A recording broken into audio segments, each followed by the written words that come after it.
merci de votre présence. Je vous souhaite donc la bienvenue à ce colloque de restitution des résultats du projet 3C2A, 3 cultures en 2 ans. Donc je me présente, Pierre Goulard, je suis chef du service agroécologie à la Chambre régionale d'agriculture Occitanie et je vais être donc l'animateur de cette journée co-organisée donc par les 2 chambres régionales d'agriculture Occitanie et Nouvelle-Aquitaine qui sont encore pour quelque temps pilotes de ce projet financé par le CASDAR. La journée va donc s'organiser autour de présentation donc des résultats des différentes actions du projet, présentation assurée donc par les différents partenaires du projet. Donc les intervenants de la matinée sont déjà sur la table devant vous, et ceux de l'après-midi nous rejoindront donc après la pause méridienne. Nous aurons aussi au cours de la journée des témoignages d'agriculteurs qui pratiquent la double culture. Donc nous aurons une séquence de questions-réponses avec eux juste après le repas, en tout début d'après-midi, et je les remercie donc d'ores et déjà de leur participation. Vous dire, comme vous pouvez le constater, que l'ensemble des interventions sont filmées, et donc vous aurez la possibilité de retrouver l'intégralité donc des présentations en replay. On les diffusera largement sur les sites web des 2 chambres régionales. Juste avant de lancer les présentations, je voulais juste rappeler quelques éléments de contexte qui ont prévalu à la construction de ce projet en 2017-2018. Si on fait un petit flashback, on se rappelle surtout du contexte économique qui était très défavorable à la filière grande culture depuis environ 2014, lié à la succession en fait, de prix de marché très bas pour l'ensemble des grandes cultures au niveau national, et surtout en fort décrochage par rapport à la période 2009-2012. Et le deuxième élément de contexte, qui est peut-être un peu plus prégnant pour la partie Occitanie, vient des aléas climatiques qui avaient aussi entraîné des problèmes à la fois de qualité de production, mais aussi de baisse de rendement. Donc, ce projet s'est construit donc dans ce contexte de dérèglement climatique et de volatilité des prix, où l'amélioration de la rentabilité et la robustesse des systèmes de grande culture était une nécessité absolue pour les producteurs de grande culture du Sud-Ouest.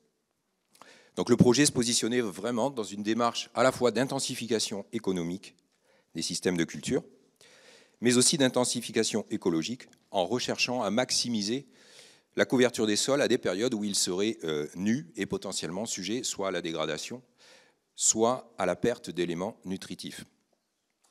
Donc c'est dans ce contexte, et avec la détermination de Lionel Aletto, qui travaillait à l'époque à la Chambre régionale d'agriculture Occitanie, et de Sébastien Minette pour la Chambre régionale d'agriculture Nouvelle-Aquitaine, qu'un consortium et un partenariat s'est structuré, et que sous leur plume, le projet double culture, opportunité, faisabilité et multiperformance de cultiver 3 cultures en 2 ans a été rédigé et a été lauréat donc, de l'appel à projet CASDAR Innovation et Partenariat en 2018.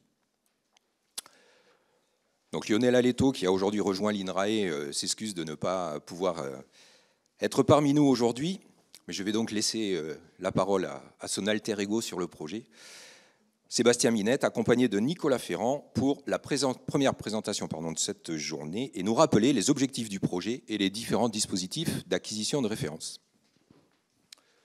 Sébastien, tu as 20 minutes.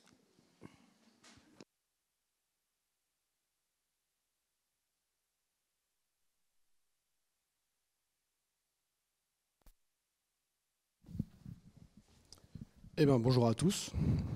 Donc Sébastien Minette, Pierre a fait la présentation. Donc je vais vous rappeler les grandes caractéristiques en fait du projet 3 cultures en 2 ans. Donc le plus souvent nous on l'appelle 3C2A parce que sinon le nom est un peu long. Donc voilà. Ne soyez pas surpris si je l'appelle 3C2A. Alors ça a commencé en 2018 sur la réflexion avec Lionel, mais ça avait commencé nous en Nouvelle-Aquitaine aussi, enfin en nord Nouvelle-Aquitaine, en Poitou-Charentes dès 2010-2011. Où on avait des agriculteurs un peu farfelus qui commençaient à faire du sarrasin en dérobé. Donc tu as rappelé le contexte économique qui était particulier. Il y avait aussi le fait de faire des protéagineux, qu'on récolte souvent un peu plus tôt. Et les protéagineux, vous le savez, ont des marges qui sont parfois pas très bonnes. Donc la double culture nous permettait d'augmenter en fin de compte cette marge.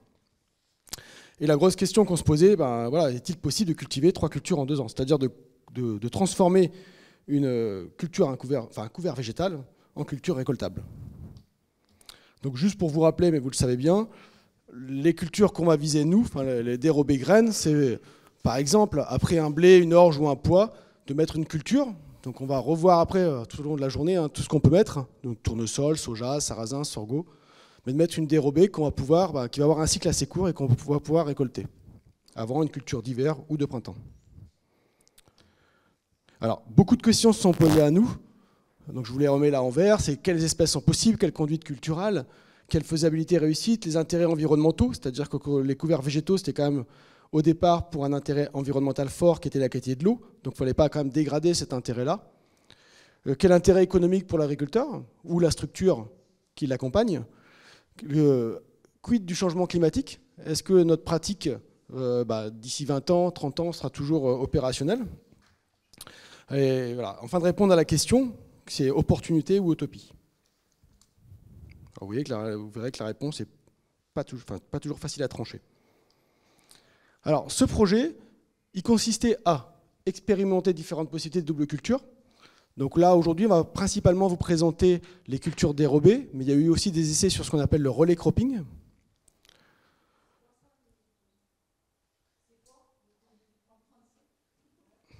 Alors, je vais revenir juste après, je vais finir ma présentation. On a toujours 10 minutes de questions qu'on fait après chaque exposé. Bon, rapidement, parce qu'on s'en y reviendra pas, parce qu'on ne va pas l'aborder après. Le relais cropping, en fait, vous implantez, vous implantez une première culture d'hiver, vous laissez la place pour implanter une deuxième culture dans son rang au printemps. Vous voyez? Donc on implantait par exemple une orge ou un blé en rang, et après on venait implanter le soja dedans. On récoltait le blé, le soja, on écrasait un peu de soja, mais il pouvait se développer, on récoltait plus tard. Voilà. Donc c'est des techniques qui sont toujours en cours d'expérimentation. Donc voilà sur les différentes possibilités de double culture. On a parlé aussi d'espèces. Donc acquérir des connaissances sur la phénologie des espèces, parce que c'est des espèces qui sont aujourd'hui, quand on parle de sarrasin, cameline. Alors le soja, on le connaît en culture principale, mais en culture dérobée, on peut avoir aussi un changement de la phénologie, enfin du cycle de culture. Donc il fallait acquérir des connaissances un peu plus conséquentes sur ces espèces-là. Paramétrer des modèles, vous verrez qu'on a utilisé aussi l'expérimentation, comme moi je la qualifie d'expérimentation virtuelle, mais qui est une expérimentation qui permet d'aller explorer des scénarios climatiques un peu plus lointains. Et puis bien sûr, on a agrégé tous ces résultats pour faire une évaluation multicritère. Alors, Pierre l'a rappelé, le projet a été conduit sur 2 régions, donc Nouvelle-Aquitaine et Occitanie. Donc on monte jusqu'à Poitiers, on monte jusqu'au nord. Pour vous, le nord, qui est pour nous le milieu de la France. Donc 2 régions, 15 partenaires, donc des instituts de recherche, instituts techniques, des coopératives et beaucoup de chambres d'agriculture. Le projet s'est conduit sur 4 années et demie et a été financé par le CASDAR. Alors ces 4 années et demie nous ont permis d'avoir 4 campagnes d'acquisition de référence. Voilà, pour avoir des données assez robustes.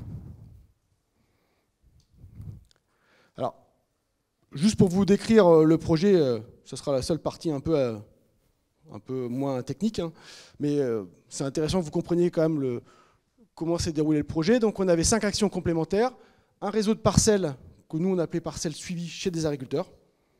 Donc ça c'est la vraie vie. Donc on a suivi 185 parcelles, où ça a marché, où ça n'a pas marché. Donc on a les résultats. On avait en parallèle un réseau d'expérimentation, ce qu'on a appelé un réseau en station expérimentale, donc soit par la Chambre régionale Nouvelle-Aquitaine, soit par l'INRAE ici, soit par Terrinovia. Donc on a eu 12 expérimentations, donc 12 essais en station, donc ça a couvert 101 modalités suivies.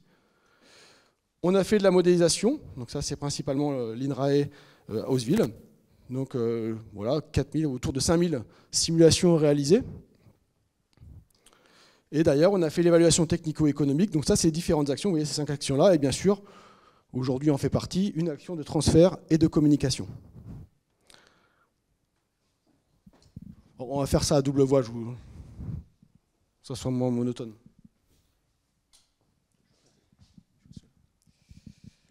Bonjour à tous, donc Nicolas Ferrand. Alors, tout d'abord, je vais faire un point sur le climat qu'il a fait pendant ces 4 étés. Alors là, en été 2019, il a fait des températures plutôt proches des normales, ainsi que la pluviométrie, un peu plus sec en Poitou-Charentes et dans la région toulousaine, mais dans le sud-ouest, c'était plutôt des conditions non limitantes. En 2020 et 2022, par contre, il y a eu des gros déficits de pluie par rapport au normal, dans tout le sud-ouest. Et en 2021, des pluies supérieures au normal dans l'ensemble, des températures également en retrait, mais qui étaient non limitantes. Donc en 2021, il y a eu des récoltes plus tardives que la normale, ce qui a décalé un peu les semis des cultures dérobées. Maintenant, je vais vous parler de l'action 1 du projet, donc le réseau de parcelles chez les agriculteurs. Donc, nous avons demandé diverses informations aux conseillers qui étaient chargés de suivre les parcelles. Donc la description du sol, l'itinéraire technique complet des parcelles, les informations qualitatives sur la culture, levée, bioagresseurs, adventices, etc. Le rendement final, plus les données d'humidité, les données météo. Et en parallèle, nous avons aussi fait quelques enquêtes pour des parcelles qui étaient non suivies, mais qui ont été quand même semées par les agriculteurs.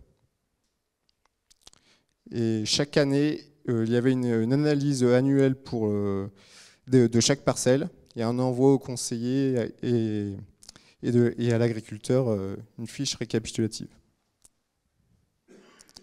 Et cette année, nous avons fait une synthèse des 4 années de suivi. Alors en 2019, il y a eu 29 parcelles semées, avec principalement soja, tournesol, maïs. Il y a eu aussi quelques parcelles de cameline, chia et sarrasin.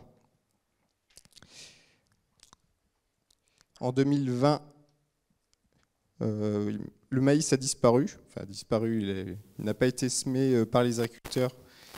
On s'est aperçu qu'en cycle, ça passait... C'était très juste, qu'il n'arrivait pas. Les parcelles de 2019 n'étaient pas arrivées à maturité. Donc il y a eu principalement, pour 3/4 des parcelles, du soja, du tournesol et du sarrasin. En 2021, il y a eu une diminution du nombre de parcelles à cause des dates de semis plus tardives que la normale. Et en 2022, 35 parcelles. Donc une augmentation grâce à l'inverse des récoltes bien plus précoces que d'habitude. Et pour moitié, c'était du tournesol. 1/4 de soja et quelques parcelles de maïs sarrasin sorgho. Alors je vais vous présenter quelques exemples de parcelles. Donc ici, une parcelle de sarrasin en Charente-Maritime, avec un précédent pois potager, semence, semis au 26 juin 2022, donc conduite en sec, pas d'irrigation, qui a eu une récolte au 11 octobre et un rendement de 5 quintaux par hectare.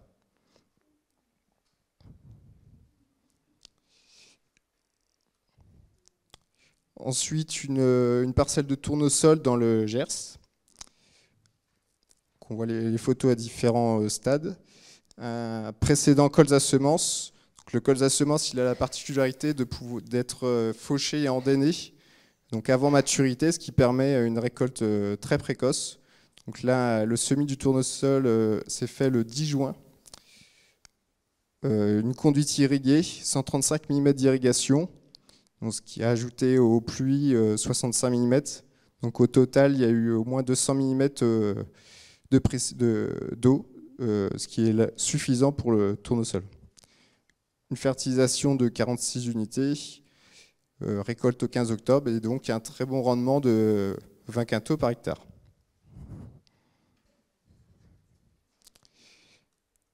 Ensuite, une parcelle de millet en Deux-Sèvres. Donc, il y a eu très peu de parcelles de millet dans le projet, c'est une des seules. Un précédent blé tendre, semis au 20 juin, en semi-direct. Récolte au 28 octobre et rendement de 16 quintaux. Donc, pour du millet, c'est très bien. Des pluies entre 15 juin et 15 septembre, 130 mm. Bon, avec des orages, ça a pu être un peu plus.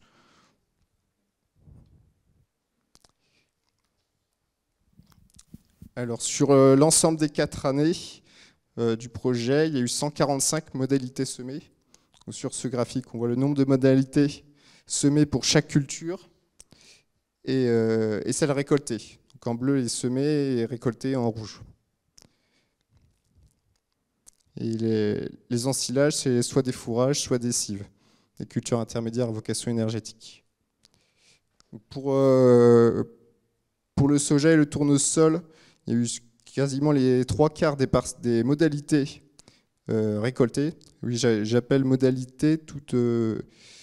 Il pouvait y avoir sur plusieurs variétés ou travail du sol différents sur une parcelle. Donc soja, tournesol, 3/4 de modalités récoltées.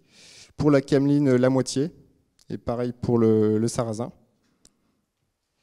Le soja et le tournesol, c'est ce qui a marché vraiment le mieux dans le projet. Et le sorgho aussi, à peu près un peu plus de la moitié des modalités récoltées. Donc, ce qu'il faut retenir, c'est qu'il n'y a jamais 100% de réussite. Donc, nous allons présenter les clés de réussite de chaque culture, surtout du tournesol et du soja, au cours de la journée. Et donc les cultures dérobées sont vraiment des cultures opportunistes. Donc on n'est pas sûr de récolter quand on sème.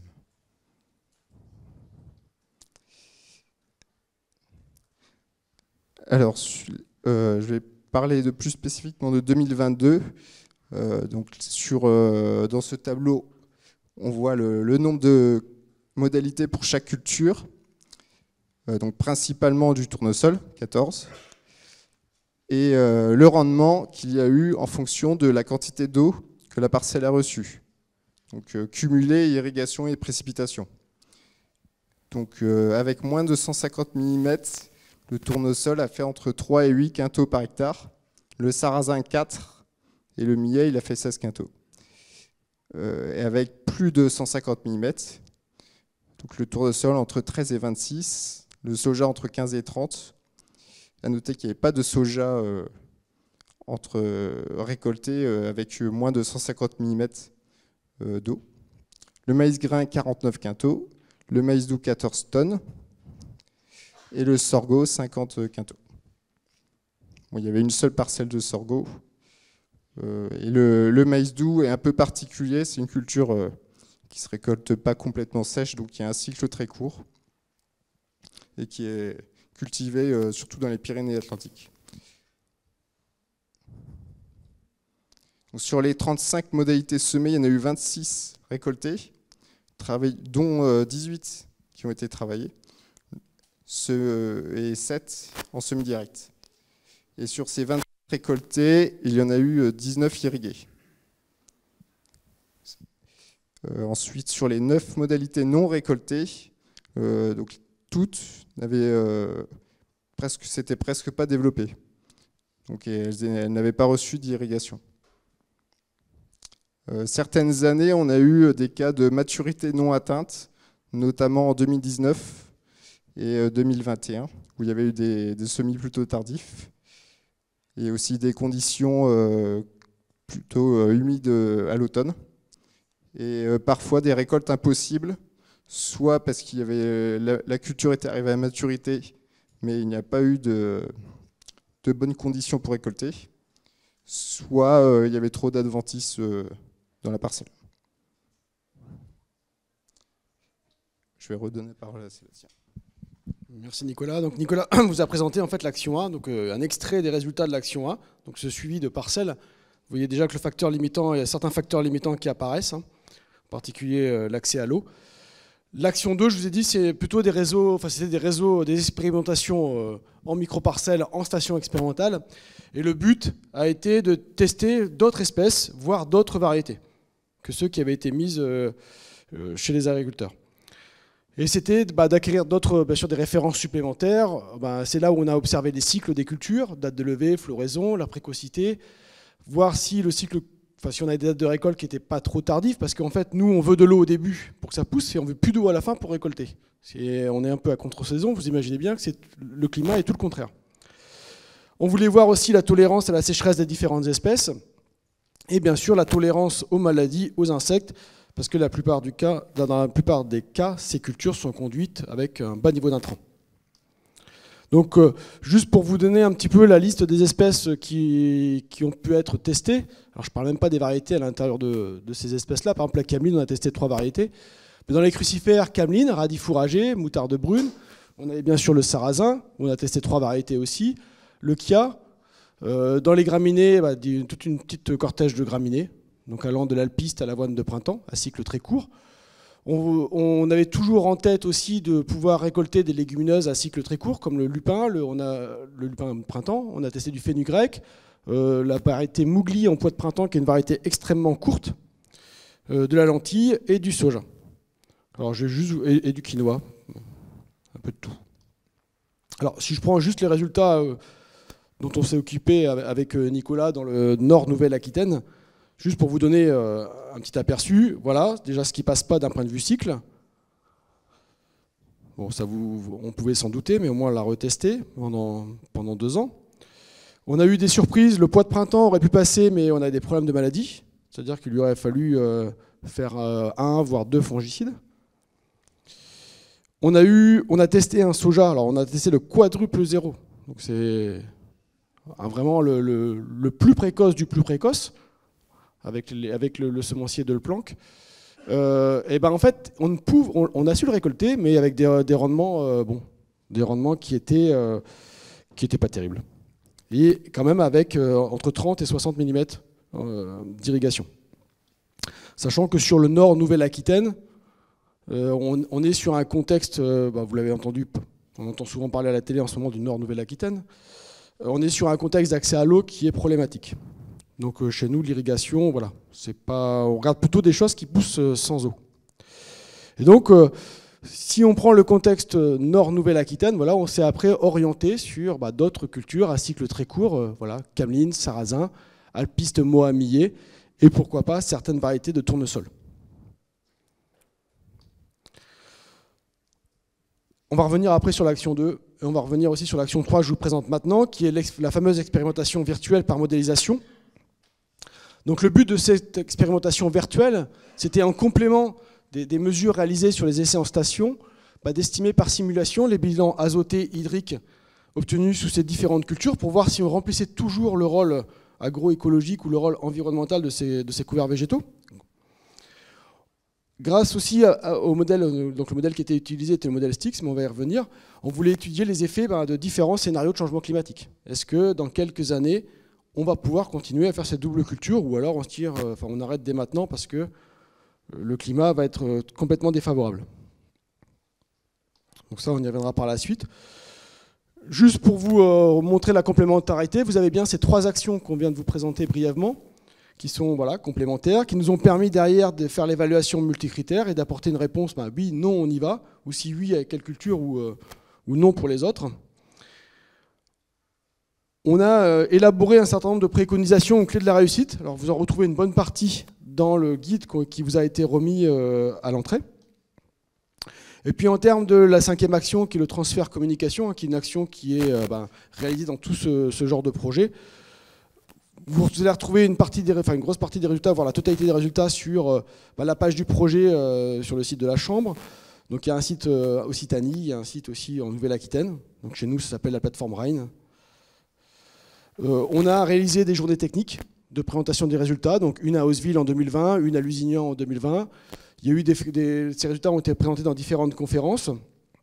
Il y a eu 3 webinaires de réalisés, 3 articles de réalisés, donc un dans le Field Crop Research qui est publié et un qui est en cours de relecture, un article dans la presse agricole, et puis donc un colloque de restitution aujourd'hui. Et dans les livrables techniques, vous allez retrouver, donc qui vont être mis prochainement en place, qui seront mises prochainement sur le site, des fiches techniques, en particulier sur les 3 cultures principales, soja, tournesol, sarrasin. 2 vidéos qui ont été réalisées, donc un témoignage d'agriculteur et un exemple de parcelle suivie. le diaporama de tous ces résultats-là et ce fameux guide qu'on vous a remis à l'entrée. Et donc n'hésitez pas à poser des questions tout au long de la journée. Après chaque intervention, on va prendre un petit temps pour poser des questions. Bon, même si j'ai déjà répondu au relais cropping, mais on peut redébattre. Merci Sébastien. Alors, oui, si on peut applaudir, bien sûr.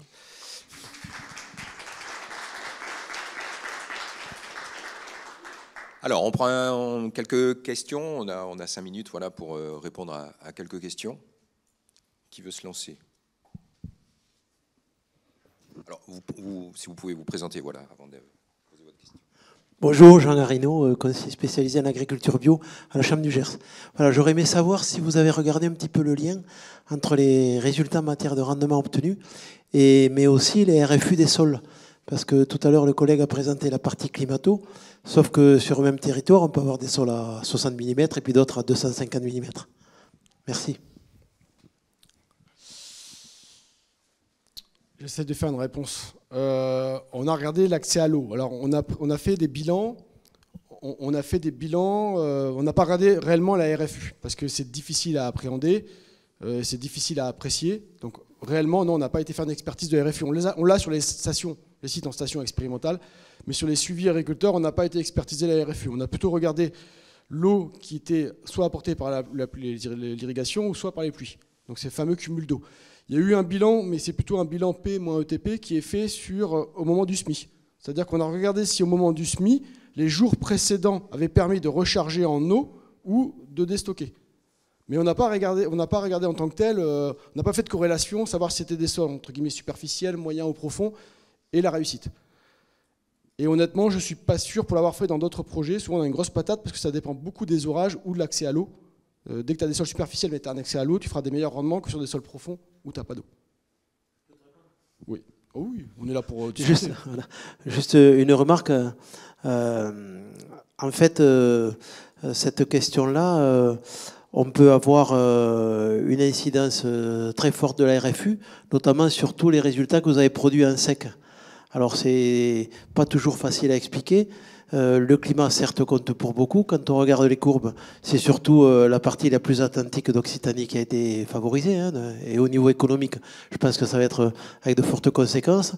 Mais peut-être pour proposer ou envisager des modèles de culture dérobée, moi, il me semble que avant de le communiquer, ça aurait été un atout important de pouvoir rappeler que ces cultures-là sont plutôt réservées aux sols qui permettent de compenser le déficit hydrique, puisque dans des sols à faible réserve utile, nous dans le département du Gers, on n'est pas très favorisé par la climato, notamment l'été, on sait que presque systématiquement on va dans les murs. C'est une remarque très pratique. Alors je suis partagé parce que... Tu nous arrêtes quand il faut arrêter. Je viens aussi du Nord, Nouvelle-Aquitaine, où les sols sont plutôt à réserve utile faible. On est entre 70 et 85, plus le vent. On n'est pas non plus trop favorisé là sur Niort, Poitiers, La Rochelle. Même si c'est joli, on n'est pas favorisé au niveau des sols.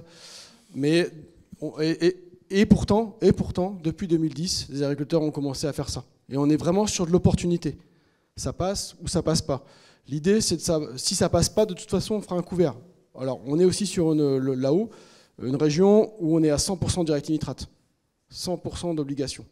Donc 100%, de toute façon, il faudra couvrir les sols. Donc il faudra investir dans un couvert végétal. Donc l'idée, c'est on se dit que pour une fois, je privilégie un objectif, j'investis dans telle semence, je ne fais pas ça sur la totalité de ma parcelle, mais... Et de dire à tout le monde que les sols en dessous de 50 mm, 60 mm, il ne faut pas le faire, sachant que derrière un ou deux orages sur ce type de culture-là, on a vu que des fois un ou deux orages suffisaient à faire lever, comme du sarrasin, comme du millet. Ils ont des besoins en eau qui sont extrêmement faibles. Donc derrière, moi j'ai envie de presque pas me l'interdire, mais voir ça vraiment comme une opportunité. C'est-à-dire que je ne mettrai pas ma main à couper que je vais le récolter. On l'a vu dans les chiffres. D'ailleurs, dans les premiers chiffres qu'a présenté Nicolas, on ne vous a pas présenté toutes les clés. Vous avez dû vous dire, ah oui, c'est sûr, on récolte les 3/4 du soja et du tournesol sont récoltés, mais c'est vrai que c'est les cultures où il y a de l'irrigation. Le sarrasin et la cabine, dans 50% des cas, je ne le récolte pas, mais c'est des cultures qui sont conduites en sec. Donc c'est vrai qu'on prend un risque, mais de là, je vois bien le côté précaution qu'on peut prendre avec la RFU, mais à ce moment-là, on va flinguer une bonne partie de certaines régions. Sur Poitou-Charentes, l'ex-Poitou-Charentes, 33% de notre SAU cultivé, c'est des argilo-calcaires superficiels. 33%, un tiers. Et c'est pour ça qu'on a des axes ou des débats sur l'eau.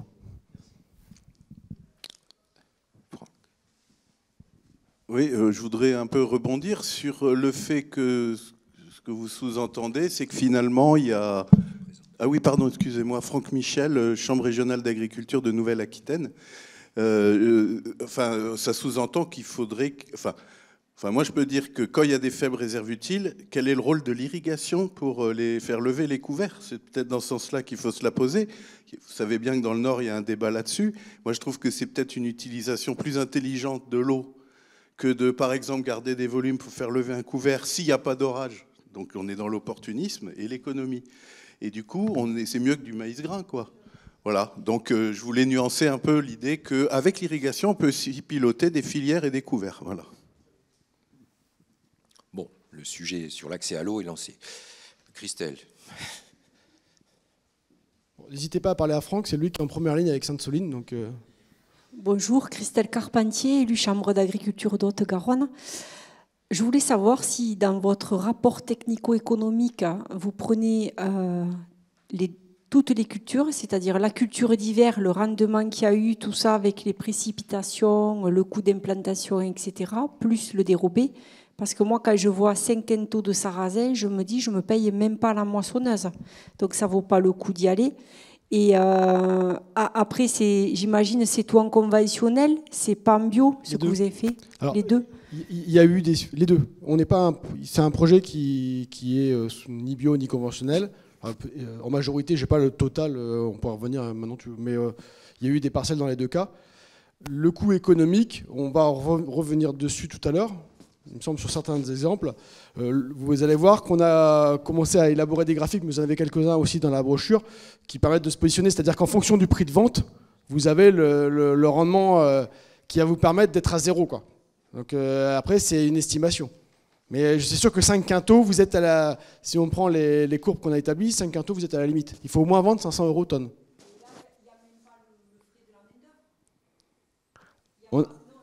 C'est hors main-d'œuvre. À 5 quintaux, je suis entièrement d'accord avec vous. Non mais, on est bien. De toute façon, il fallait l'expertiser. Ce projet-là vise à expertiser la technique. Est-ce qu'il faut le faire ou pas le faire? Moi, il y a certaines régions Nord Nouvelle-Aquitaine, je reviens sur ce contexte que je connais un peu mieux, où certaines zones de Nord Nouvelle-Aquitaine, on a dit clairement aux agriculteurs, ne le faites pas. Il vaut mieux faire un bon couvert végétal, et je suis bien placé aussi pour parler des couverts végétaux, il vaut mieux faire un bon couvert végétal qui va vous ramener de la fertilité dans votre sol, le restituer au sol, plutôt que de vous embêter à faire une culture que vous allez tenter de récolter et qui va être récoltable une année sur 10. Donc là il faut être clair là-dessus, hein, mais il fallait l'expertiser. Voilà, et l'intérêt du projet et des présentations qui vont suivre, ça va être justement d'identifier les clés de réussite pour pour orienter et conseiller efficacement les agriculteurs dans cette voie. Et à contrario, quand vous faites 20 quintaux en soja dans les Pyrénées-Atlantiques ou 16 quintaux en millet, l'agriculteur, je connais bien parce que c'est moi qui l'ai suivi, le 16 quintaux en millet, il était content, il m'a dit merci. Mais c'est de l'opportunité. Alors, une dernière question peut-être avant de passer à la présentation suivante. Alors, j'en ai une.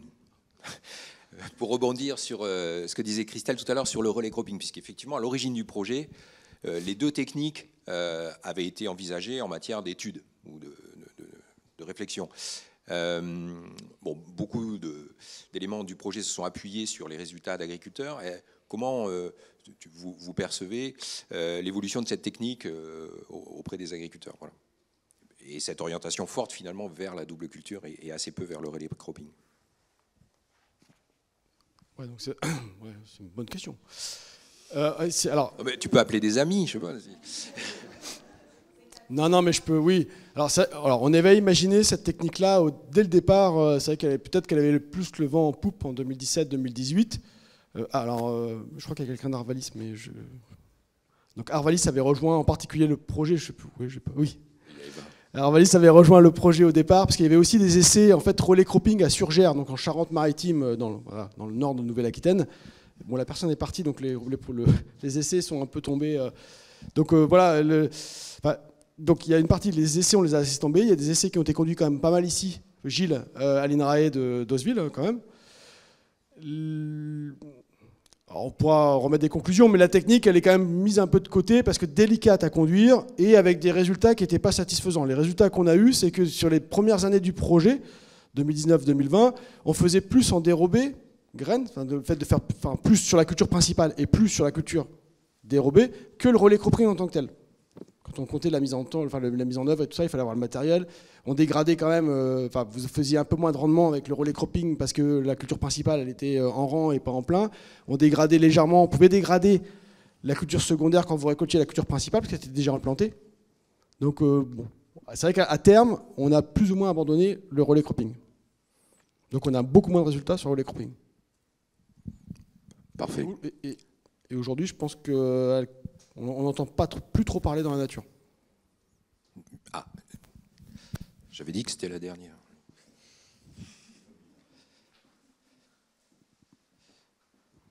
Bonjour, je suis Antoine Desbiaux du Gers, Antoine Lassamarty. Oui, donc je comprends bien le fait que le relais cropping était moins intéressant dans une situation, on va dire, idéale où on réussisse à dérober. Est-ce qu'il était par contre pas plus moins, on va dire, moins robuste opportuniste et plus constant en termes de résultats?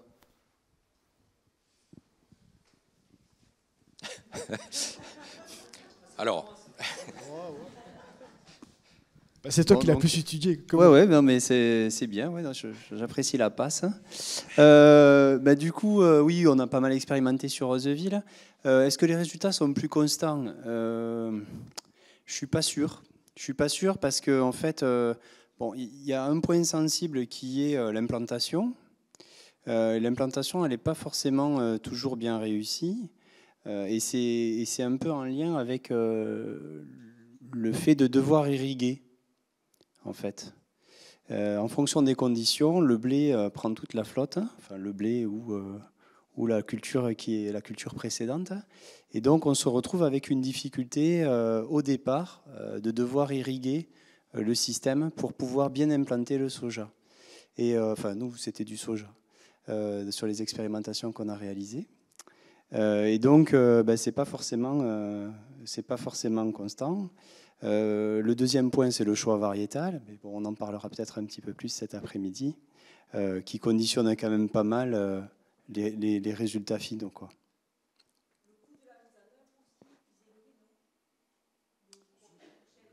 Un relais par rapport à un dérobé? Alors le coût de la mise en œuvre, je ne pense pas qu'il soit beaucoup plus élevé, non? Non. Parfait, merci de ce compliment, Gilles. Ok, on en reste là pour cette première présentation. Les débats sont déjà très intéressants.